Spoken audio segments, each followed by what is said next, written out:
जय हिंद साथियों, स्वागत है आप सभी का अपने YouTube चैनल अपना गुरुकुलम में। झारखंड जीके के आज के सेशन में हम लोग एग्जाम के दृष्टिकोण से बहुत इंपॉर्टेंट टॉपिक करने वाले हैं, झारखंड के पर्यटन स्थल।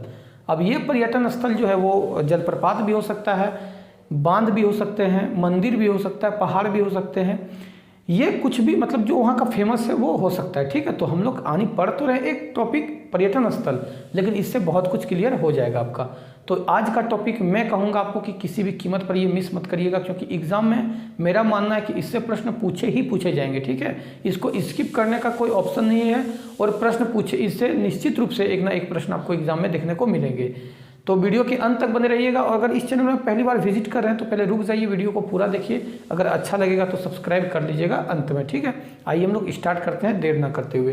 और हम लोग क्या पढ़ने वाले हैं कि झारखंड के प्रमुख पर्यटन स्थल। तो एक तरफ हम लोगों ने पर्यटन स्थल लिखा है, एक तरफ हम लोग जिला जानेंगे। ठीक है, पहले हम लोग जानेंगे कि पर्यटन स्थल का नाम, फिर हम लोग जानेंगे कि वो कौन से जिला में है। तो सबसे पहला जो हम लोग स्टार्ट करते हैं वो सुखदरी जलप्रपात से। देख दीजिए, मैंने जैसे बताया था कि वो जलप्रपात भी हो सकता है या मंदिर भी हो सकता है। ठीक है, तो सुखदरी जलप्रपात याद रखिएगा कि सुखदरी जलप्रपात जो है वो गढ़वा में है। सुखदरी जलप्रपात गढ़वा में है। अगर गुरसेंधु जलप्रपात की बात करें, गुरसेंधु जलप्रपात वो भी गढ़वा में है। और श्री वंशीधर मंदिर जो है वो गढ़वा में है। तो ये मेन जो 3 पर्यटन स्थल हैं वो गढ़वा में है। कौन कौन? तो पहला सुखदरी जलप्रपात, गुरसेंधु जलप्रपात, और फिर हम लोगों ने देखा श्री वंशीधर मंदिर जो कि नगर उटाड़ी गढ़वा में है, याद रखिएगा। नेक्स्ट हम लोग बढ़ते हैं आगे और जानते हैं बेतला। तो देखिए, बेतला जो है वो बहुत एग्जाम की मतलब अगर कह सकते हैं कि एग्जाम के पॉइंट ऑफ व्यू से अगर देखा जाए तो बहुत इंपॉर्टेंट है। ठीक है, तो मैंने बेतला का फुल फॉर्म भी आप लोगों को बताया था। अगर आप लोगों को याद हो तो कमेंट में इसका आंसर करिएगा, अगर नहीं होगा तो मैं नेक्स्ट वीडियो में इसका फुल फॉर्म बता दूंगा। मैंने इसको एक वीडियो में जिक्र किया है, इसलिए इसका आप लोग फुल फॉर्म मुझे कमेंट में जरूर बताइएगा।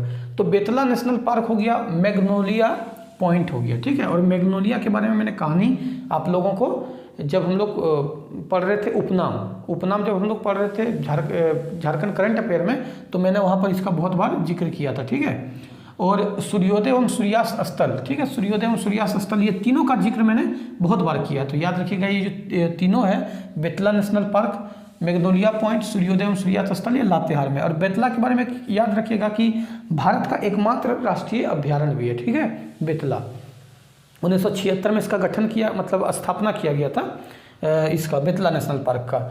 तो अब हम लोग आगे बढ़ते हैं और जानते हैं बैद्यनाथ मंदिर। बैद्यनाथ मंदिर आप सभी को पता होगा कि देवघर में है, और 12 ज्योतिर्लिंग 12 जो ज्योतिर्लिंग है शिव के, उसमें से एक ज्योतिर्लिंग आपका बैद्यनाथ मंदिर भी है। हम लोगों ने पिछले एक वीडियो में इसका जिक्र भी बहुत किया है कि बैद्यनाथ इसका नाम क्यों पड़ा, इतिहास हम लोगों ने जाना है, बासुकीनाथ का भी जाना है, बैद्यनाथ मंदिर का भी जाना है। अगर आप चाहते हैं उसके इतिहास जानने को तो वीडियोस में जाके देख सकते हैं, वहाँ पे वीडियो अवेलेबल है। जब हम लोग पढ़ रहे थे उपनाम, ठीक है, उपनाम जो पढ़ रहे थे उसमें हम लोगों ने चर्चा किया था। उसके बाद नेक्स्ट है नौलक्खा मंदिर। तो देखिए, नौलक्खा मंदिर इसका एक्चुअली में अगर आप नाम देखने जाइएगा तो इसका नाम है युगल मंदिर। क्या नाम है? युगल मंदिर। लेकिन इसको नौलक्खा मंदिर इसलिए कहा जाता है क्योंकि उस समय इसके जो बनाने में जो खर्च हुआ था वो 9 लाख रुपया हुआ था। ठीक है, जब इस मंदिर को बनाया गया था उस समय इस मंदिर को बनाने में 9 लाख रुपया खर्च हुआ था, जिस कारण इसे नौलक्खा मंदिर कहा जाता है। वैसे इसका जो नॉर्मल नेम है, मतलब जो प्राचीन नाम है, जो इसका वास्तविक नाम है, वो है युगल मंदिर। याद रखिएगा, युगल मंदिर, वो देवघर में है। ठीक है, अब आते हैं हम लोग तपोवन। तो तपोवन जो है, तपोवन भी देवघर में है। तपोवन में क्या खासियत है? यहाँ ऐसी मान्यता है कि सीता माता ने यहाँ पे तपस्या किया था, इसीलिए इसका नाम रखा गया है तपोवन, यानी तप का भूमि। ठीक है, तप का भूमि को तपोवन कहा गया है, जो कि देवघर में है। और यहाँ का इतिहास क्या है कि यहाँ माता सीता ने तपस्या किया था। त्रिकुट पर्वत को तो खैर आप भूल नहीं सकते हैं। और अभी जैसा कि आप सभी को पता होगा कि कुछ दिन पहले ही, लगभग 10 दिन पहले ही, एक बहुत बड़ी हादसा यहाँ पे हुआ था रोपवे में, त्रिकुट में। तो इस दृष्टिकोण से भी ये बहुत ज़्यादा इंपॉर्टेंट हो जाता है, आप याद रखिएगा। करंट अफेयर भी आपका बन के आ सकता है त्रिकुट पर्वत, या तो फिर त्रिकुट पर्वत के बारे में ऐसे भी नॉर्मल आ सकता है। तो इसके बारे में मैं आप लोगों को 1-2 खासियत बता देता हूँ त्रिकुट पर्वत के बारे में। तो याद रखिएगा कि त्रिकुट पर्वत जो है, सबसे पहले तो वो झारखंड का एकमात्र रोपवे है।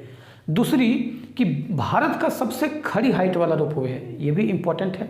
तीसरा, यहाँ से एक बहुत फेमस नदी निकलता है जिसका नाम है मयूराक्षी नदी यानी मोरखी नदी, उसको वहाँ के लोग जो पुराना नाम है मोरखी, अभी उसका वर्तमान में नाम मयूराक्षी है। ठीक है, ये 3 चीज़ आप लोगों को यहाँ पे त्रिपुर पर्वत से रिलेटेड याद रखना है। उसके बाद नेक्स्ट है बालानंद आश्रम। बालानंद आश्रम भी देवघर में बहुत फेमस है, आप इस सब चीज़ को याद रखिएगा। ये सब कहाँ है? देवघर में है। अगर कुंडेश्वरी मंदिर की बात किया जाए तो कुंडेश्वरी मंदिर भी देवघर में है। सत्संग आश्रम भी देवघर में है। तो इतना चीज़ आपको देवघर से रिलेटेड याद रखना है पर्यटन स्थल में। अब हम लोग नेक्स्ट बढ़ते हैं और जानते हैं तेलियागढ़ी। तो जो तेलियागढ़ी है वो बहुत इंपॉर्टेंट इतिहास के दृष्टिकोण से भी रहा है, तो उसको भी आप याद रखिएगा। तेलियागढ़ी जो है इसी रास्ते से होकर आपका जाके ब्रिटिश लोग जो हैं आपका जाके या प्रवेश करते थे, कहाँ पे?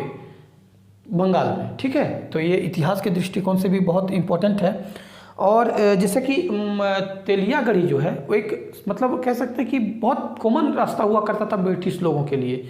बंगाल में प्रवेश करना, झारखंड में प्रवेश करने के लिए बहुत कॉमन था। तो ये इतिहास के दृष्टिकोण से भी बहुत ज़्यादा इंपॉर्टेंट है। इसको याद रखिएगा कि तेलियागढ़ी जो है वो साहिबगंज में है। कहाँ पे है? साहिबगंज में। अगर राजमहल जीवाश्म अभ्यारण्य की बात की जाए तो राजमहल जीवाश्म अभ्यारण्य भी साहिबगंज में है, और राजमहल को बंगाल का प्रवेश द्वार कहा जाता था। और याद रखिएगा राजमहल को बंगाल का प्रवेश द्वार कहा जाता था, और राजमहल में है राजमहल जो है वो साहिबगंज में है। राजमहल एक लोकसभा क्षेत्र भी है जहाँ से सांसद जो हैं वो विजय हंसदा है। तो याद रखिएगा, इतना फैक्ट आपको याद रखना है। नेक्स्ट बढ़ते हैं उधवा पक्षी विहार। उधवा पक्षी विहार भी साहिबगंज में है। सकरी गली भी है साहिबगंज में है। सकरी गली क्या है? साहिबगंज में है। और कन्हैया स्थान भी साहिबगंज में है। तो इतना आप लोगों को साहिबगंज से रिलेटेड याद रखना है। अब हम लोग नेक्स्ट बढ़ते हैं और जानते हैं मोर्टिलो टावर। तो देखिए ये ब्रिटिश के समय में ये टावर बनाया गया था, बहुत फेमस टावर है वहाँ पे। तो इसका नाम क्या है? मोर्टिलो टावर, जो कि पाकुड़ में है। याद रखिएगा मोर्टिलो पाकुड़ में वैसे बहुत ज़्यादा पर्यटक स्थल नहीं है, लेकिन उसमें से जो फेमस है वो है मोर्टिलो टावर, कंचनगढ़ और अलीगंज। ठीक है, ये 3 चीज़ आप लोगों को याद रखना है पाकुड़ से रिलेटेड। अब हम लोग अगर नेक्स्ट की बात करें तो हम लोग नेक्स्ट बढ़ेंगे मसानजोर डैम। और मसानजोर डैम का एक और बहुत फेमस नाम है जिसको कनाडा डैम भी कहा जाता है।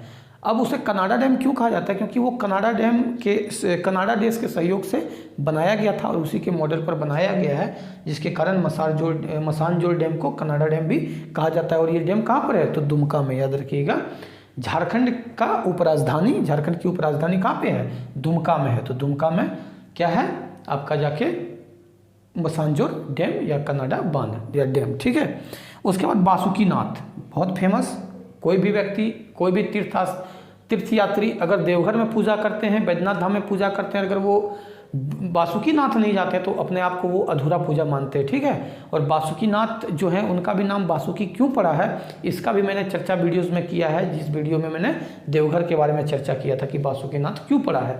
वैसे मैं आप लोगों को एक थोड़ा सा बता देता हूँ कि जो बासुकीनाथ का कथा है वो समुद्र मंथन से जुड़ा हुआ है। ठीक है, समुद्र मंथन आप लोगों को, अगर आप लोगों ने देखा होगा जो सीरियल आते थे उसमें आपको पता होगा इस समुद्र मंथन के बारे में। भूमका झील, देखिए भूमका गर्म स्थान जो है, गर्म जल, वो भी दुमका में है। और हिजला मेला दुमका में लगता है। ठीक है, अब देखिए हिजला मेला से जुड़े हुए एक कहानी है कि वहाँ के जो उपायुक्त थे, कास्टियर्स नाम था उनका, उन्होंने हिजलोपाइट वहाँ पे एक मतलब पाया जाता है। हिजलोपाइट पहाड़ी पर हिजला मेला का आयोजन होता है दुमका में। तो ये आप लोग याद रखिएगा, बहुत इंपॉर्टेंट है। इसमें एक चीज़ है लेकिन बहुत कुछ क्लियर होते चल रहा है। ठीक है, तो हम लोग आगे बढ़ते हैं और नेक्स्ट हम लोग जानते हैं कि और पर्यटक स्थल क्या क्या हैं। इसका आप स्क्रीनशॉट पहले ले लीजिए।